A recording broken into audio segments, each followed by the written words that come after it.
Good morning students. आज की इस क्लास में हम डिस्कस करेंगे रिवीजन वर्क के बारे में।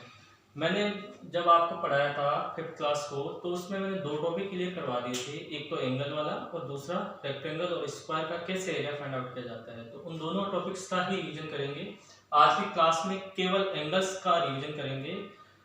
और सिंस आप जानते हैं कि आज हम रिवीजन करेंगे एंगल्स का, तो मैं थोड़ा स्पीड से चलूंगा, तो आपको जल्दी से पिकअप करने की कोशिश करना, कंसंट्रेट करना, कंप्लीटली बोर्ड की तरफ कंसंट्रेट करना है। आज एंगल्स वाले टॉपिक का कंप्लीटली रिवीजन कर लेंगे। मैं ब्रीफ नॉलेज बताता जाऊंगा ईच टाइप्स ऑफ एंगल की, सभी टाइप्स के जो एंगल्स है उसकी ब्रीफ नॉलेज बताता जाऊंगा और आपको उसको कवर करना। ठीक है, तो आइए आज की क्लास स्टार्ट करते हैं। एंगल्स के बारे में डिस्कस करते हैं। एंगल्स के बारे में मैंने पहले भी आपको समझा दिया था कि जब दो रे, सपोज कीजिए ये एक रे है, इसका नाम है ओ ए। इस ओ ए रे में पॉइंट ओ को क्या बोलते हैं, इनिशियल पॉइंट, और इस रे का नाम हो गया ओ ए रे। अब इस ओ ए रे के इस इनिशियल पॉइंट से आपने एक दूसरी रे और ड्रॉ की, तो ये जो बनने वाली ज्योमेट्रिकल शेप है, इस ज्योमेट्रिकल शेप को क्या बोलेंगे, angle A O B. Means अगर दो रेज एक ही कॉमन पॉइंट से स्टार्ट होती है तो दोनों रेज मिलके क्या बनाती है, एक एंगल बनाती है। यहाँ पर रे ओ ए और ओ बी दोनों मिलके एक एंगल ए ओ बी बना रही है। और इस एंगल का नाम आप लिख सकते हैं, either you can write angle A O B और you can write angle B O A. जिस रे से, जो पहली वाली रे है उससे बोलते हैं इनिशियल रे,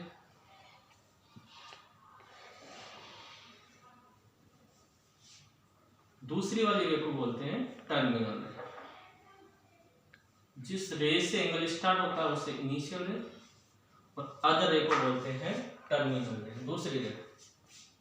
और वो जो कॉमन पॉइंट, जिस कॉमन पॉइंट से दोनों रेज स्टार्ट होती है, उस कॉमन पॉइंट को हम बोलते हैं vertex, vertex of an angle. Okay, अब चलिए अब डिस्कस करते हैं। अब आपको समझ में आ गया होगा, इसका इंट्रोडक्शन तो समझ में आ गया होगा एंगल का, एंगल किसे बोलते हैं। अब बात करते हैं, डिस्कस करते हैं टाइप्स ऑफ एंगल के बारे में।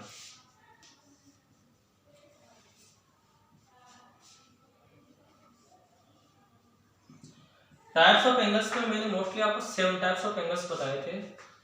पहला जो मैंने बताया था और डिस्कस किया था फर्स्ट एंगल, वो था जीरो एंगल। जीरो एंगल कौन सा एंगल होता है स्टूडेंट्स, ऐसा एंगल जिसका मेजरमेंट एग्जैक्ट 0 डिग्री हो। Means an angle whose measure is exact 0 degree is called zero angle. ये ज्योमेट्रिकल शेप होती है जीरो एंगल की। ये देखिए, ये ओ, ए और ये बी, और ये 0 डिग्री का होता है।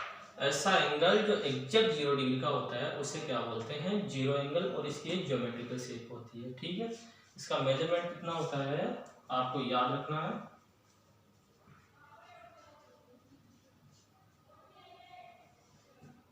ठीक है, अगला जो एंगल मैंने बताया था आपको, एक्यूट एंगल। एक्यूट एंगल, इसका प्रोनाउंसिएशन ध्यान रखेंगे, एक्यूट एंगल। स्टूडेंट्स, इसका प्रोनाउंसिएशन होता है एक्यूट एंगल। ठीक है, एक्यूट एंगल कौन सा एंगल होता है, an angle whose measure is greater than 0 degree and less than 90 degree. Means ऐसा एंगल जो 0 डिग्री से ज्यादा होता है और 90 डिग्री से कम होता है।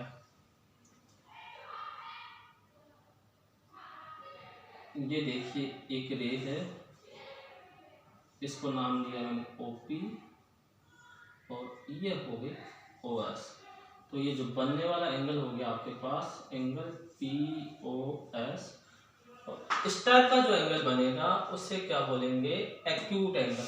क्योंकि आपको पता है ये जो एंगल है 0 डिग्री से ज्यादा है और 90 डिग्री से कम है।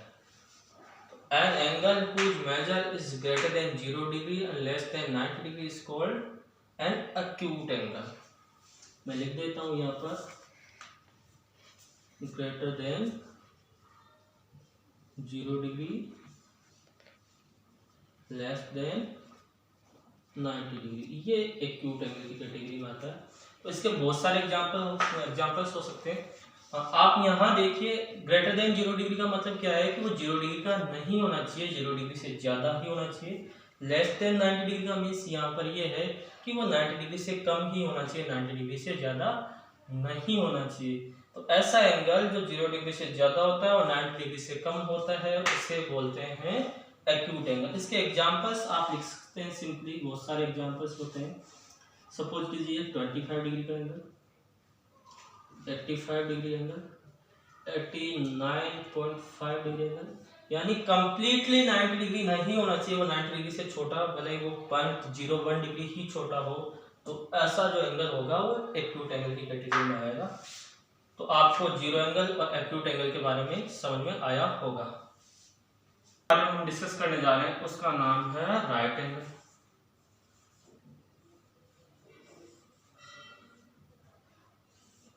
राइट एंगल कौन सा होता है बेटा? N angle whose measure is exact 90 degree is called right angle, यानी इसका मेजरमेंट कितना होगा?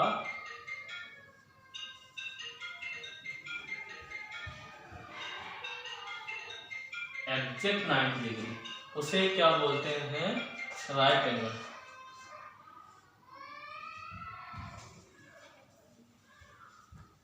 ऐसी इसकी ज्योमेट्रिकल शेप होती है।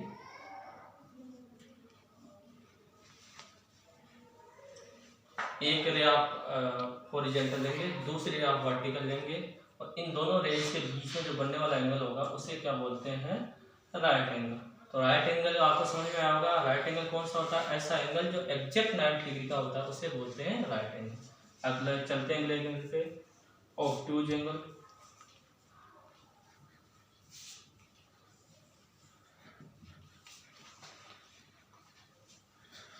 ऑब्ट्यूज एंगल कौन सा होता है? जैसे एक्यूट एंगल की डेफिनेशन होती थी, मैंने बताई थी, वैसे ही ऑब्ट्यूज एंगल की डेफिनेशन है। ऑब्ट्यूज एंगल की डेफिनेशन में आप बोलेंगे N angle whose measure is greater than 90 degree and less than 180 degree, means ऐसा एंगल जो 90 डिग्री से ज्यादा हो और 180 डिग्री से कम हो उसे बोलते हैं ऑब्ट्यूज एंगल। तो आप लिखेंगे यहाँ greater than 90 degree and less then 180 degree. इसके एग्जांपल्स बहुत सारे हो सकते हैं।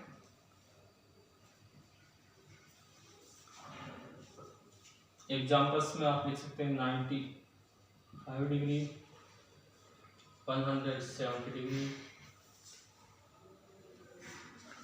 122 डिग्री एटसेट्रा। आप ऐसे और भी बहुत सारे एग्जांपल्स लिख सकते हैं। इसकी ज्योमेट्रिकल शेप मैं बता देता हूँ आपको कैसे बनेगी। ये आपने एक रे ड्रॉ की, इधर से आपने दूसरी रे ड्रॉ की, और ये जो बनने वाली ज्योमेट्रिकल शेप होगी जिसमें आर्क आप अंदर की तरफ से लेंगे उसे क्या बोलेंगे? Obtuse angle. ओके, चलते हैं अगले वाले एंगल पे, स्ट्रेट एंगल।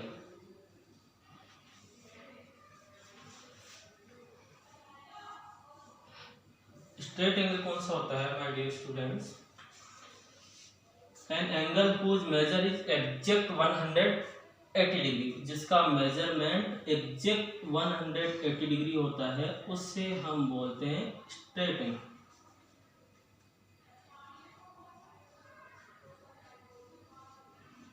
ऐसा एंगल जिसका मेजरमेंट एग्जैक्ट 180 डिग्री होता है, मीन्स जो 180 डिग्री का एंगल होता है उसे स्ट्रेट एंगल बोलते हैं। और ये सीधा सा एक स्ट्रेट लाइन पे बनेगा।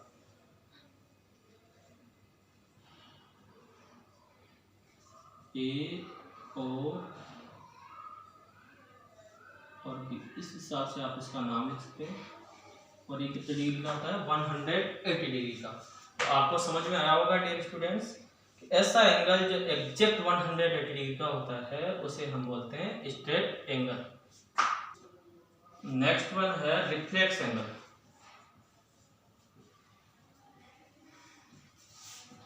रिफ्लेक्स एंगल वो एंगल होता है जो 180 डिग्री से ज्यादा होता है और 360 डिग्री से कम होता है। Means students, greater than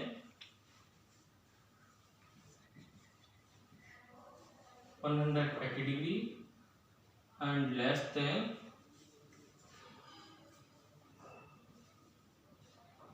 360 degree. इसका मतलब ये है कि ऐसा एंगल जो 180 डिग्री से ज़्यादा और 360 डिग्री से कम, वो जो सभी एंगल्स होंगे, ऐसे सभी एंगल्स जो 180 डिग्री से ज़्यादा और 360 डिग्री से कम होते हैं, इनके बीच के जो एंगल्स होते हैं उन्हें हम रिफ्लेक्स एंगल बोलते हैं। लेकिन वो एंगल 180 डिग्री का भी नहीं होना चाहिए और 360 डिग्री का भी नहीं होना चाहिए। 360 डिग्री से कम होना चाहिए और 180 डिग्री से ज़्यादा होना चाहिए। उससे ही क्या बोलते हैं, रिफ्लेक्स एंगल। क्योंकि अगर वो 180 डिग्री का होगा तो स्ट्रेट की कैटेगरी में चला जाएगा और 360 डिग्री का होगा तो कंप्लीट एंगल हो जाएगा। इसलिए ऐसा एंगल जो 180 डिग्री से ज़्यादा और 360 डिग्री से कम होता है उससे क्या बोलते हैं, रिफ्लेक्स एंगल। इसके एग्जांपल्स मैं बता देता हूँ आपको। जैसे आप लिख सकते हैं 255 डिग्री, 295 डिग्री, 185 डिग्री और आप लिखना चाहें 309 डिग्री। ऐसे बहुत सारे एग्जांपल्स आप इसके लिख सकते हैं। अब बात करते हैं इसकी ज्योमेट्रिकल शेप की। बच्चे ज़्यादा कंफ्यूज कहाँ होते हैं कि इसकी ज्योमेट्रिकल शेप कैसे बनती है सर, बार बार मुझसे पूछते हैं क्वेश्चंस, इसकी ज्योमेट्रिकल शेप कैसे बनेगी। तो आप देखिए, आप कोई भी एक ऑब्ट्यूज या एक्यूट एंगल बना दीजिए, ये बना दिया एक्यूट एंगल, और आपने अगर आर्क बार की तरफ से ड्रॉ किया है तो ये जो बनने वाली ज्योमेट्रिकल शेप होगी उसे क्या बोलेंगे आप, रिफ्लेक्स एंगल। ये जो ज्योमेट्रिकल शेप है ये रिफ्लेक्स एंगल की एक ज्योमेट्रिकल शेप है। तो आपको रिफ्लेक्स एंगल के बारे में समझ में आ गया होगा। अब लास्ट वन जो है, अपने पास एक एंगल बच गया, उसे बोलते हैं complete angle. An angle whose measure is exact 360 degree is called complete angle। Means ऐसा एंगल जो 360 डिग्री का होता है उसे कंप्लीट एंगल बोलते हैं। इसका मेजरमेंट कितना होता है, एग्जैक्ट 360 डिग्री का होता है, उससे कंप्लीट एंगल बोलते हैं। इसका ज्योमेट्रिकल शेप कैसे होगी बच्चों, ज्योमेट्रिकल शेप होगी ऐसे। आपने एक जीरो एंगल ड्रॉ किया, उसके बाहर की तरफ से कंप्लीट एंगल का यानी पूरे सर्कल का आर्क ड्रॉ कर दिया, पूरा एक सर्कल ड्रॉ कर दिया, तो ये जो बनने वाली ज्योमेट्रिकल शेप होगी उसे हम बोलेंगे शेप ऑफ कंप्लीट एंगल। ये जो मैंने ज्योमेट्रिकल शेप ड्रॉ की है ये कंप्लीट एंगल की ज्योमेट्रिकल शेप है और इसका मेजरमेंट कितना होता है, 360 डिग्री। तो जो मैंने पढ़ाया है उसको आपको कंप्लीटली लर्न करना है और अपने फिर नोटबुक में इसको लिख लेना है जैसे मैंने लिखा है। मोटे मोटे तौर पे जैसे greater than 180 degree, less than 360 degree, इसके एग्जांपल्स, कंप्लीट एंगल की शेप कैसे होती है, रिफ्लेक्स एंगल की शेप कैसे होती है, जीरो एंगल की शेप कैसे होती है, स्ट्रेट एंगल की शेप कैसे होती है, ये सभी आपको लिख लेना है। तो आज की क्लास में बस इतना ही इनफ है आज की क्लास के लिए। अगली जो क्लास होगी उसमें हम एक नए टॉपिक के साथ मिलेंगे। कॉम्प्लीमेंट्री एंगल और सप्लीमेंट्री एंगल्स के बारे में समझाऊंगा, उनकी डेफिनेशंस बताऊंगा। मैंने पहले भी पढ़ा दिया था लेकिन उनका रिवीजन करवाऊंगा और उनसे रिलेटेड कुछ एग्जांपल्स करवाऊंगा आपको, वेरियस टाइप्स ऑफ क्वेश्चंस करवाऊंगा। Okay students, have a nice day, bye bye.